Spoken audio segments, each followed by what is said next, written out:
नमस्कार, स्वागत है आपका। मैं हूं आपके साथ दिनेश अवस्थी। हिंद प्रशांत क्षेत्र में चीन की बढ़ती चुनौती से निपटने के लिए अमेरिका और ब्रिटेन ने ऑस्ट्रेलिया के साथ परमाणु पनडुब्बी और घातक टॉमहॉक मिसाइलों का समझौता किया है। इस सैन्य गठबंधन को ऑक्स का नाम दिया है। उधर अब अमेरिका ने भी ये ऐलान कर दिया कि इस गठबंधन में भारत और जापान को शामिल नहीं किया जाएगा। अमेरिका का ये बयान ऐसे समय पर आया है जब भारत के प्रधानमंत्री नरेंद्र मोदी न्यूयॉर्क की यात्रा पर हैं और उनकी बाइडेन के साथ बैठक होनी तय है। ऐसे में अब सवाल उठता है कि क्या अमेरिका ने चीन के आक्रामक व्यवहार से जूझ रहे भारत और जापान को झटका दिया है। आइए पहले समझ लेते हैं। दरअसल इंडो पैसिफिक चीन क्षेत्र में चीन के बढ़ते कदम को रोकने के लिए पिछले सप्ताह अमेरिका ने इंग्लैंड और ऑस्ट्रेलिया के साथ मिलकर ऑक्स ग्रुप बनाया है, लेकिन अमेरिका अब इस ग्रुप में भारत को शामिल करना नहीं चाहता। अमेरिका ने इस पार्टनरशिप में भारत और जापान को शामिल करने से इनकार कर दिया है। इसके विस्तार से जुड़े सवाल पर व्हाइट हाउस की एक प्रेस सेक्रेटरी जेन साकी ने बुधवार को प्रेस कॉन्फ्रेंस में कहा कि इंडो पैसिफिक की सुरक्षा के लिए की गई पार्टनरशिप में किसी और को शामिल नहीं किया जाएगा। दरअसल एक रिपोर्टर ने साकी से यह सवाल किया था, इसीलिए क्योंकि अमेरिका में 24 सितंबर को क्वाड देशों की मीटिंग है और क्वाड में भारत और जापान भी शामिल हैं। तो इस पर साकी ने मजाकिया लहजे में कहा कि अब इसमें कोई शामिल नहीं होगा। ऑस्ट्रेलिया ने परमाणु ऊर्जा से चलने वाली पनडुब्बियां बनाने के लिए अमेरिका और ब्रिटेन के साथ सुरक्षा समूह बनाया है। इस गठबंधन ऑकस से हिंद प्रशांत क्षेत्र में चीन की आक्रामकता को कंट्रोल किया जा सकेगा। इस लिहाज से ऑकस का हिंद प्रशांत सुरक्षा समूह में आना भारत के लिए भी बड़ी उपलब्धि है और माना जा रहा था कि इससे भारत के लिए परमाणु सहयोग के नए रास्ते खुलेंगे, क्योंकि अभी तक हम मामले में हमें सिर्फ रूस से मदद मिल रही है। हालांकि अमेरिका ने अब साफ कर दिया है कि वो ओकस में शामिल भारत को नहीं करेगा। तो अब यही सवाल है कि हिंद प्रशांत महासागरीय इलाके के लिए अमेरिका, ऑस्ट्रेलिया और ब्रिटेन की सुरक्षा साझेदारी से चीन क्या घबरा गया है? अपनी अनदेखी से तिलमिलाए चीन ने पिछले दिनों कहा था कि इन देशों को किसी तीसरे पक्ष के हितों को नुकसान पहुंचाने के मकसद से फैसले नहीं लेने चाहिए। उन्हें अपनी शीत युद्ध वाली मानसिकता और वैचारिक पूर्वाग्रहों को दूर करना चाहिए। तो अब क्या भारत को जो बाइडेन ने का बड़ा झटका दिया है और अमेरिकी गठबंधन में ऑस्ट्रेलिया को हाँ और भारत को ना, ऐसा क्यों? तो ये कुछ सवाल हैं। इन सवालों के साथ आज हम चर्चा करने जा रहे हैं। हमारे साथ मेहमान भी जुड़ेंगे और उन मेहमानों के साथ हम चर्चा करने जा रहे हैं। दरअसल हमारे साथ रक्षा विशेषज्ञ जुड़ रहे हैं जिनके साथ आज हम चर्चा करने वाले हैं। हमारे साथ अनुपम तिवारी सर और सुमन शर्मा मैम रक्षा विश्लेषक हैं। सुमन शर्मा मैम और अनुपम तिवारी सर रक्षा विशेषज्ञ हैं। दोनों मेहमानों का बहुत बहुत स्वागत है हमारे खास कार्यक्रम में। सबसे पहले मेरा सवाल अनुपम सर आप ही से है कि ऑस्ट्रेलिया को हाँ और भारत को ना, ऐसा क्यों? या पहले से ही भारत पहले से ही उनके एजेंडे में था ही नहीं? सवाल बहुत ही मौजू है, सवाल बहुत ही जरूरी है और यह सवाल पूछा जाना चाहिए। भारत जब विश्व की एक बड़ी उभरती हुई शक्ति बनना चाहता है, कम से कम सपने तो देख ही रहा है और भारत दुनिया की अर्थव्यवस्था को, दुनिया की सामरिक रणनीतियों में एक महत्वपूर्ण भूमिका निभाता जा रहा है, लगातार निभा रहा है। तो उस समय भारत को ऐसे महत्वपूर्ण रक्षा समझौतों से बाहर कर देना अमेरिका के लिए एक बहुत ही हैरान करने वाला डिसीजन है और भारत की इसमें अपनी एक चिंताएं हैं, क्योंकि भारत उस क्षेत्र का सबसे बड़ा भागीदार है जिसकी सुरक्षा के लिए ऑकस बनाया गया है। यह इंडो पैसिफिक रीजन और इंडो पैसिफिक रीजन में भारत के खुद के मैरीटाइम हित इतने ज्यादा छुपे हुए हैं कि भारत को नजरअंदाज करना बहुत मुश्किल था। लेकिन हमको ये समझना पड़ेगा दिनेश कि ये सारे गठबंधन बनाए क्यों जा रहे हैं। चाहे ऑकस की बात करें, चाहे क्वाड की बात करें, इन सारे गठबंधनों का कहीं ना कहीं उद्देश्य यही है कि ये चीन की जो बढ़ती हुई आक्रामकता है उसको साधने का प्रयास है। भारत के द्वारा साधने का प्रयास है, ऑस्ट्रेलिया के द्वारा साधने का प्रयास है, लेकिन इनको साधने का प्रयास सबसे ज्यादा अमेरिका कर रहा है और इसी वजह से अमेरिका अलग अलग देशों के साथ अलग अलग गठबंधन बना रहा है, जिसके साथ वो जिस तरह के समझौते करना चाह रहा है वो कर रहा है। जापान और भारत इस पूरे क्षेत्र के सबसे बड़े प्लेयर्स हैं, जिसकी सुरक्षा की बातें हो रही हैं, इंडो पैसिफिक रीजन की बातें हो रही हैं।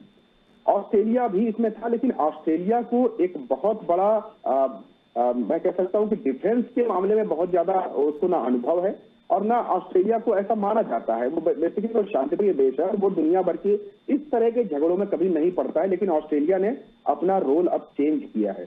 वो अमेरिका के साथ और अन्य गठबंधनों के साथ लगातार काम कर रहा है। वो प्रयास कर रहा है कि ऑस्ट्रेलिया भी वर्ल्ड व्यू में आए, लगातार अपनी बात रखे और जहां पर भी हो सके वो उस तरह की टेक्नोलॉजीज को हासिल करे जिससे कि वो भविष्य में एक बड़ी रक्षा ताकत बन सके। डिफेंस की पावर बनना चाहता है ऑस्ट्रेलिया और इस मामले में अमेरिका ने उसको पूरा अपना हाथ रखा हुआ है, उसको शरण दे रखी, उसको पूरी सहायता कर रहा है।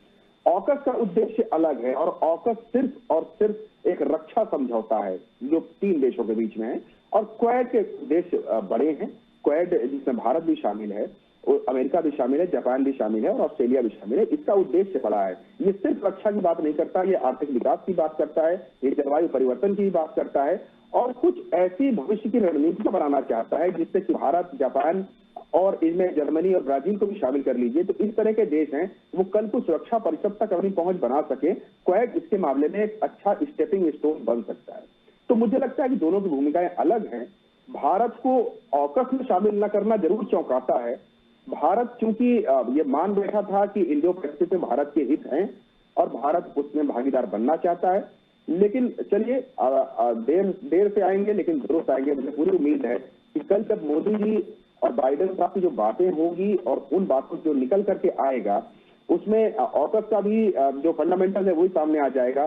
क्वाड की जब बातें होंगी वो भी सामने आ जाएंगी। अभी कयास लगाना जल्दबाजी है, लेकिन मैं जरूर कहूंगा कि क्वाड को धीरे धीरे करके रक्षा समझौतों के लिए भी तैयार किया जाएगा और ये चारों देश हो सकता है ऑकस की तरह आपस में बड़े टेक्नोलॉजी ट्रांसफर की बात भी करना शुरू कर दें। आने वाला समय बताएगा दिनेश। बिल्कुल। सुमन मैम, जिस तरह से ऑकस में भारत को शामिल नहीं किया, क्या इसको एक झटका मान लें कि भारत की तरफ से प्रधानमंत्री इतने कॉन्फिडेंस के साथ वहां गए थे और एक ऐसा माहौल लग रहा था कि इतने दिनों बाद जाएंगे और एक शक्तिशाली देश का जब प्रतिनिधि कोई वहां पहुंचा और जिसकी ओर पूरा विश्व देख रहा है कि यहाँ से कुछ ना कुछ लिया जा सकता है और इनके पास क्षमता भी है, और एकदम ऐसे उनको मना करना कि नहीं आप इसमें नहीं है, क्या इसको हम झटका माने? देखिए, झटका मानने वाली ऐसी तो कोई बात है नहीं। बायलैटरल अभी भी शुरू हुआ है, व्हाइट हाउस पहुंचे हैं मोदी जी, तो वहाँ ये सारी बातें, पूरी सब तरह की बातें वहाँ होंगी और उसमें ये वाला डिस्कशन भी आएगा। ऑकस को लेकर उसमें सिर्फ 3 ही देश हैं, दुनिया के और तो कोई देश किसी और को भी उन्होंने नहीं लिया। जापान, जिनके साथ उनका इतना नॉन नेटो अलाय है, उनका इतना जबरदस्त उनके साथ उनका गठबंधन है, उनको भी नहीं लिया है। तो ये सोचना कि ये झटका या ऐसा कुछ नहीं है। वो तीनों देश, उनकी सोच 5 आइज के हिस्सा है वो लोग, कनाडा, न्यूजीलैंड, ऑस्ट्रेलिया, यूके और यूएस। तो उनकी अपनी एक सोच है और वो लोग अपने तरीके से चलना चाहते हैं। वो नेटो कंट्रीज हैं, तो उनका अपना मिलिट्री तौर पे किस तरह वो लोग एक दूसरे को सपोर्ट करते हैं, वो उनका अपनी सोच है। और वैसे भी हम इंडिया कभी भी किसी मिलिट्री अलायंस में खुलकर ऐसे किसी मिलिट्री अलायंस का हिस्सा नहीं बना है। नेटो भी देखिए इतने सालों से कोशिश की जा रही थी कि इंडिया आए, मगर वो कभी भी नहीं ऐसे किसी अलायंस में गया। तो चाइना को लेकर, चाइना के सामने वो खुलकर आकर मिलिट्रीली किसी के साथ अलाय करेगा, ऐसा ये चीज अपने आप में ही मतलब सोचने वाली है। तो ऐसा कुछ नहीं है। क्वाड का अपना एक अलग चार्टर है और एक थोड़ा उनका अम्ब्रेला बड़ा है, उसमें वैक्सीन बनाना, सभी को देना, इकोनॉमिक ग्रुपिंग है वो, उसके अंदर और भी चीजें हैं, पॉलिटिकल और मतलब ये इस तरह की 4 एक जैसी सोच वाले देश हैं जो कि सामने आए हैं। और ये काफी पुराने जमाने का ग्रुपिंग है जो कि बीच में स्कटल हो गया था, लेकिन फिर से शुरुआत हुई है उसकी। तो ये ऐसे नहीं सोचना चाहिए कि ऑकस वर्सेस क्वाड का अपना अलग उनके काम अलग हैं और ऑकस का वो प्योरली मिलिटरीली वो एक साथ 3 देश जुड़ रहे हैं। क्योंकि मिलिट्री अलायंस साइन करने के बाद ही वो हाई एंड टेक्नोलॉजी ऑस्ट्रेलिया को दे सकेंगे, जिसको लेकर काफी हल्ला मच रहा है। फ्रांस भी नाराज हुआ है। बिल्कुल। लेकिन हाँ, तो ये नहीं सोचना चाहिए कि ये नहीं तो वो, ऐसे बहुत सारे ग्रुपिंग्स हैं इंडो पैसिफिक में जो कि इंडो पैसिफिक को लेकर, जिसमें इंडिया काफी ग्रुपिंग्स का हिस्सा है और इकोनॉमिक ग्रुपिंग्स का भी हिस्सा है, आसियान सेंट्रलिटी की भी बात करता है। और सागर जैसा इनिशिएटिव मोदी जी ने 2016 में पेरी पेरी दिया था। उसके अलावा उन्होंने इंडो पैसिफिक की पॉलिसी को भी बोला था शंग्रीला डायलॉग में। तो ये सारी बातें पूरे वर्ल्ड में मतलब इतनी फेमस हुई, उनकी जो सागर जो उनका इनिशिएटिव है, security and growth for all in the region, उसको लेकर सब लोगों को ये चीज इतनी पसंद आई कि वो ऑल इंक्लूसिव थी। और वैसे भी किसी के खिलाफ क्वाड नहीं है। क्वाड अपनी सोच को आगे रखने वाली, it's not against anybody, it is for something, ऐसे है क्वाड। तो ये नहीं सोचना है कि हमें बाहर रख दिया गया या नहीं। बायलैटरली इंडिया का रिश्ता इन सबके साथ है, जापान के साथ है 2+2, ऑस्ट्रेलिया के साथ है, यूएस के साथ है। तो और ऑस्ट्रेलिया और यूएस का आपस में है, ऑस्ट्रेलिया जापान का आपस में है, और ये सभी डेमोक्रेसीज हैं, तो इनका आपस में भी एक रिश्ता है। और ऑकस की कंट्रीज यूके को छोड़कर क्वाड में 2 कंट्रीज तो हैं ही, तो उनका अपना एक अलग हिसाब है जिससे वो लोग चलते हैं और अपना जो उनका काम है। देखिए, क्वाड एक सिक्योरिटी डायलॉग है, it's not a military alliance like AUKUS. उसमें कुछ एग्रीमेंट या अलायंस नहीं है साइन किया हुआ, कोई सेक्रेटेरिएट या कोई हेडक्वार्टर नहीं है उसका। अभी सिर्फ वो एक डायलॉग है, लोग मिलते हैं इतने सालों से, अभी फर्स्ट टाइम समिट लेवल पे मीटिंग कर रहे हैं। ऑकस ऐसा नहीं है, ऑकस का चार्टर अलग होगा, हमें ये समझना चाहिए।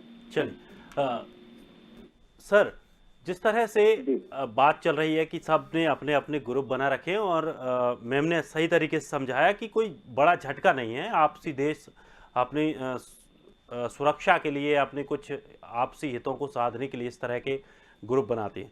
तो क्या जैसे जापान और भारत 2 अलग अभी इसमें बने हुए हैं, जापान, भारत और किसी एक आध और देश को मिलाकर क्या ये अपना वहां पर कुछ स्थापित नहीं कर सकते? क्योंकि वो अभी ऐसी जगह बन गई है जहां पर सभी का ध्यान जा रहा है। दिनेश, देखिए, भारत, जापान, जर्मनी और ब्राजील, इन्होंने ऑलरेडी एक G4 करके अपना एक ग्रुपिंग बना रखी है।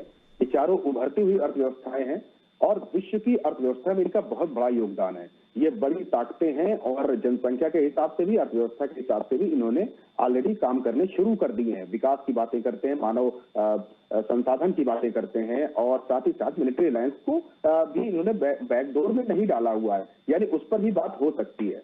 G4 की मीटिंग आज ही हुई है, जिसमें हमारे विदेश मंत्री जयशंकर साहब ने वहां पे सम्मेलन किया था, वहां पर बातचीत रखी थी और क्लियर कर दुनिया को उन्होंने वहां से ये मैसेज दिया था कि भारत इस सिक्योरिटी को लेकर के कोई कंप्रोमाइज करने वाला नहीं है। अब इसी को आप एक बानगी मान सकते हैं कि प्रधानमंत्री जब वहां पे निगोशिएट करेंगे अलग अलग फोरम के साथ, तो वो कैसे करेंगे। जापान और भारत के हित बहुत कुछ चाइना के ऊपर डिपेंड करते हैं, हमको ये मानना पड़ेगा। मतलब ये है कि चाइना से जापान को भी थ्रेट है और भारत को भी थ्रेट है। भारत क्वाड का इकलौता ऐसा कंट्री है, आप ऑकस को मिला लीजिए, ऑकस और क्वाड में भारत इकलौता ऐसा कंट्री है जो चाइना के साथ बॉर्डर शेयर करता है। बाकी कोई कंट्री फिजिकल बॉर्डर शेयर नहीं करते, जापान भी नहीं करता है। समंदर से वो उनका रिश्ता जरूर है, लेकिन फिजिकल बॉर्डर वो शेयर नहीं कर सकते हैं। लेकिन भारत शेयर करता है और भारत को बहुत ज्यादा तकलीफें चाइना की वजह से हैं। तो भारत चाइना को लेकर के बहुत सतर्क है और भारत इसी वजह से, चाहे G4 की बात कर लें, चाहे क्वाड की बात कर लें, चाहे ऑकस की बात कर लें, भारत अब उस स्टेज पर आ गया है कि एक अच्छी उभरती हुई मजबूत अर्थव्यवस्था के साथ वो रक्षा क्षेत्र में भी अब अग्रणी भूमिका निभाना चाहता है। अभी हम भले ही रक्षा सौदों में एक उत्पादनकर्ता की भूमिका में नहीं आ पाए हैं, लेकिन हम एक सशक्त, एक जिम्मेदार, एक लोकतंत्र और एक महत्वपूर्ण भूमिका निभाने के रास्ते पर हम चल निकले हैं। तो मुझे लगता है कि जैसे आज की जो सिचुएशन है, जैसा आपका सवाल था कि जापान और भारत को तो कैसे करना चाहिए, अलग ग्रुपिंग बनाना जरूरी नहीं है। जैसा मैम कह रही थी, सारे देश बायलैटरल ट्रीटीज पे भी काम करते हैं, द्विपक्षीय संबंध आपस में बनाते हैं। भारत और जापान के संबंध बहुत अच्छे हैं और दोनों का एक कॉमन थ्रेट है चाइना। इस चाइना की थ्रेट को देखते हुए दोनों रिश्ते अपने सुधार सकते हैं कुछ मिलिट्री के रूप में अगर काम हो जाए तो ज्यादा बेहतर रहेगा। और भारत इसके साथ साथ, जैसे मैंने कहा कि G4 की बातें करता है, जर्मनी के साथ भारत के रिश्ते अच्छे हैं, भारत के रिश्ते ब्राजील के साथ अच्छे हैं। भारत ब्रिक्स का एक बहुत अहम सदस्य है जिसमें चाइना भी है। तो यहाँ पर भारत दोहरी भूमिका भी निभा रहा है, कहीं पर चाइना के अगेंस्ट है लेकिन एक संगठन में चाइना के साथ भी है। हर एक संगठन की अपनी अलग अलग भूमिका है, लेकिन सामरिक नीतियां ग्रुपिंग के माध्यम से कम बनती हैं, सामरिक नीतियां पर्सनल हितों के माध्यम से बनती हैं। और भारत आज की जो चुनौतियां हैं उनको समझ भी रहा है और उन पर काम भी कर रहा है। भारत को फिलहाल चुनौतियां दो तरफा हैं। एक तो उसको इंडियन ओशन में जो मैरीटाइम सिक्योरिटी है वो सबसे बड़ा चैलेंज है। भारत की इस बात को मुझे नहीं लगता अब तक कहीं सुना गया है, और प्रधानमंत्री शायद, मुझे पूरा विश्वास है कि इसके ऊपर बात करेंगे, क्योंकि ऑकस बना ही उद्देश्य है कि वो इंडो पैसिफिक में मैरीटाइम सिक्योरिटी की बात करेगा। भारत उसका बहुत बड़ा प्लेयर है, तो भारत की बात वहां पर उठनी चाहिए। साथ ही साथ अफगानिस्तान में जो भी घटनाएं हुई हैं उनका सीधा और सबसे पहला असर भारत पे पड़ने वाला है। तो मुझे लगता है कि भारत इस तरह से भी अपनी भूमिका निभाएगा। कुछ देशों के साथ मल्टीलैटरल टॉक भी कर सकता है, इंडिविजुअल टॉक भी कर सकता है, जिससे कि भारत की जो कश्मीर को लेकर की जो आशंकाएं हैं कि तालिबान का जाने से हो सकता है कल कश्मीर को अस्थिर करने की कोशिश करी जाए, उसके ऊपर भारत अपनी चिंता जताना चाहिए और भारत चिंता जताएगा। विदेश मंत्री हमारे लगातार सक्रिय हैं और मुझे पूरा विश्वास है कि जो अलग अलग ग्रुपिंग हो रही हैं, जापान के साथ G4 के ग्रुपिंग्स हैं, ब्रिक्स देशों के साथ बातें हैं, सब अपनी भूमिका को लेकर सबको तैयार किया जा रहा है और भारत इस बार लीडर की भूमिका में आ रहा है। सर, एक सवाल और आ रहा था मेरे दिमाग में कि अगर जैसे चाइना के साथ हमारे बेहतर व्यावसायिक संबंध है, हम मेड इन चाइना चीज़ें बहुत ज़्यादा इंपोर्ट करते हैं, टेक्नोलॉजी में जापान भी बहुत आगे है, तो जापान के साथ इतना जो हम चाइना के साथ जितना कर रहे हैं वो जापान के साथ क्यों नहीं कर सकते? इससे भी कम से कम एक चाइना को थोड़ी सी मात दे सकते हैं आर्थिक तौर पर। देखिए, आर्थिक क्षेत्रों पर आर्थिक रूप से तो बहुत सारे विकल्प हैं हमारे पास। जापान है, साउथ कोरिया है, एक बहुत अच्छा विकल्प साउथ कोरिया भी है, जर्मनी एक बहुत अच्छा विकल्प है।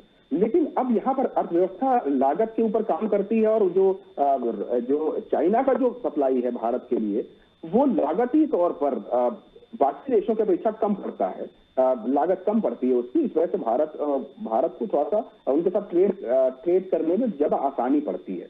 और कोई बात नहीं है, अगर भारत के पास बेहतर विकल्प रहेंगे दिनेश, भारत उसकी तरफ देखेगा। और पिछले कई दिनों से जब से हमने चाइना को आंखें तरेरी हैं, उनके एप्स बंद कर दिए, उनकी बहुत सारी रॉ मटेरियल्स को आने से रोक दिया, उनकी बहुत सारी कंपनियों के ठेके यहाँ से रद्द कर दिए गए, तो इसका सीधा सीधा असर यही हो रहा है कि हम दूसरे विकल्पों की ओर जा रहे हैं। आने वाले समय में हम जापान की ओर भी जा सकते हैं। अब प्रोवाइडेड समस्या यही है कि क्या जापान, साउथ कोरिया, जर्मनी या अन्य देश भारत को वो चीजें उस दाम पर मुहैया करवा पाएंगे जिसका चाइना करवा ले जाता है। बहुत सारी चीजें हैं, देखिए अर्थव्यवस्था का मैटर है, इससे बहुत सारे फैक्टर्स होते हैं। विकल्पों के ऊपर भारत जरूर ध्यान दे रहा है, और आने वाले दिनों में देखेंगे आप धीरे धीरे करके चाइना के ऊपर जो हमारी जो आश्रितपन है वो धीरे धीरे कम होगा। बिल्कुल मैम, जैसा कि चाइना ने अभी कहा कि इन देशों को किसी तीसरे के पक्ष के जो हित हैं उनको नुकसान पहुंचाने के मकसद से कोई भी फैसला नहीं लेना चाहिए जो ऑक्स बनाया गया। और उन्होंने ये भी कहा कि शीत युद्ध वाली जो मानसिकता है और वैचारिक पूर्वाग्रह हैं इनको दूर कर लेना चाहिए। इस तरह की बयानबाजी से चीन का जो नरम रवैया है वो देखने को तो मिल ही रहा है, लेकिन क्या चीन को डर भी लग रहा है या चीन डरता भी है? देखिए, ऑक्स बनने से पहले जब अकेला क्वाड था तब भी चाइना ने उसके खिलाफ बोला है। चाइना ने उसकी खिलाफत की है, उसको मिनी नेटो कह के बुलाया, जबकि क्वाड मिलिट्री अलायंस भी नहीं था, सिर्फ मालाबार एक्सरसाइजेज ही हुई हैं। उसको लेके भी चाइना काफी परेशान रहता था और हमेशा उसने खिलाफत की। अब ऑक्स बनने के बाद उसने ऑक्स की बुराई और ऑक्स के खिलाफ बोलना शुरू किया है। तो एक उसके अंदर एक घबराहट वाली बात तो इसलिए है क्योंकि ये बहुत बड़े बड़े देश हैं, स्पेशली अमेरिका के पास वर्जीनिया क्लास जो उनकी न्यूक्लियर सबमरीन्स हैं 60-70 बताई जाती हैं, और वो ऐसी हैं जो अंदर कई सालों तक रह सकती हैं बिना ऊपर आए। साथ में न्यूक्लियर सबमरीन्स के बारे में खास बात ये होती है कि वो कहाँ जाएंगी, कहाँ पर हैं, किसी को नहीं पता चलता है दुनिया में। तो ये वाली चीज इससे घबराहट सभी को है। और चाइना खुद न्यूक्लियर सबमरीन्स कोऑपरेट करता है, लेकिन उसके पास नंबर्स कम हैं, और जो यूके और यूएस की टेक्नोलॉजी है वो बहुत ही हाई एंड है। इसीलिए ऑस्ट्रेलिया को जब वो टेक्नोलॉजी मिल रही है, इस बात से बहुत सारे लोग परेशान हैं। यूरोप भी डिवाइड हो चुका है, यूरोपियन यूनियन में भी इसके खिलाफ बोला जा रहा है। तो मिलिटरीली सभी को इस चीज का डर है। साउथ ईस्ट एशियन कंट्रीज के अंदर इस चीज का डर है कि ये रीजन डिस्टेबलाइज ना हो जाए, क्योंकि ये बहुत ही बड़े बड़े नेवीज हैं, यूके, यूएस, ऑस्ट्रेलिया। और अगर इस एरिया को न्यूक्लियराइज किया जाएगा, न्यूक्लियर प्रोपेल सबमरीन यहाँ ऑपरेट करेंगी, कैरियर्स आएंगे, पेट्रोल्स, जॉइंट पेट्रोल्स निकाले जाएंगे, तो इससे ये वाले एरिया की पीस एंड स्टेबिलिटी में फर्क पड़ सकता है। और आसियान सेंट्रलिटी की ये लोग हमेशा बातें करते हैं, पूरी दुनिया बात कर रही है कि इंडो पैसिफिक में आसियान सबसे ऊपर होना चाहिए। लेकिन हैरानी की बात यह है कि क्वाड में, और ऑकस की तो बात ही छोड़िए, क्वाड तक में कोई आसियान कंट्री मेंबर नहीं है। तो क्यों नहीं है? 10 देश हैं वो लोग, और स्पेशली इंडोनेशिया जिसकी नेवी काफी पावरफुल है, और उनके साथ बायलैटरल एक्सरसाइजेस भी सभी लोग कर रहे हैं, इंडिया खुद करता है। और इंडोनेशिया और ऑस्ट्रेलिया के बीच में तो 2+2 का रिश्ता भी है। तो वो ऐसा देश भी नहीं है, या तो वो लोग इंटरेस्ट नहीं ले रहे हैं कि चाइना इस बात से नाराज होगा, और या फिर अगर वो उन्होंने कुछ पहल की भी है तो क्वाड ने मना कर दिया। ये वाली खबरें भी कुछ साल पहले आई थी कि फ्रांस और इंडोनेशिया भी क्वाड में इंटरेस्ट ले रहे हैं, लेकिन अभी तक कुछ वो उसमें भर्ती होंगे या नहीं, ऐसा कुछ हुआ नहीं है। और अब ऑकस में और कोई किसी को नहीं लिया जा रहा है, वो सिर्फ 3 देश ही रहेंगे।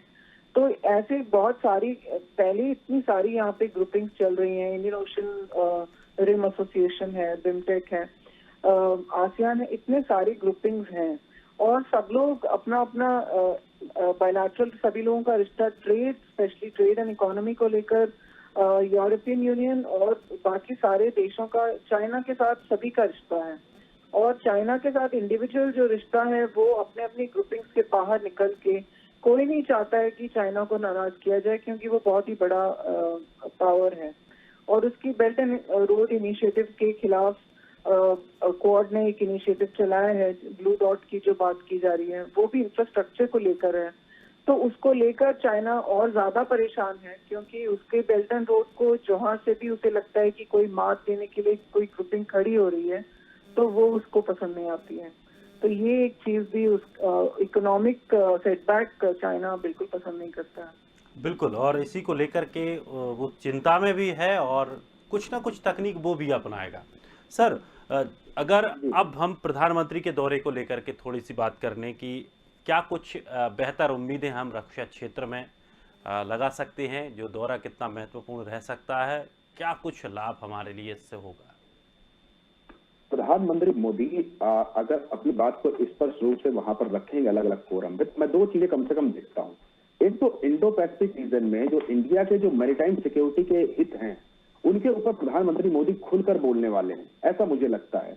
और उसमें आप ग्रुपिंग को भूल जाइए। भारत इंडियन ओशियन का एक बहुत ही बड़ा मेंबर है, और भारत अपनी सिक्योरिटी के प्रति चिंतित है, और उस चिंता को वो विश्व के सामने जाहिर करना चाहता है। प्रधानमंत्री मोदी शायद इस उद्देश्य को दुनिया के सामने रखेंगे। और इसके साथ ही साथ जो चीन की बढ़ती हुई असर्टिवनेस है, जो उसका अतिक्रमणवाद है, उसके ऊपर प्रधानमंत्री मोदी जरूर बात करना पसंद करेंगे।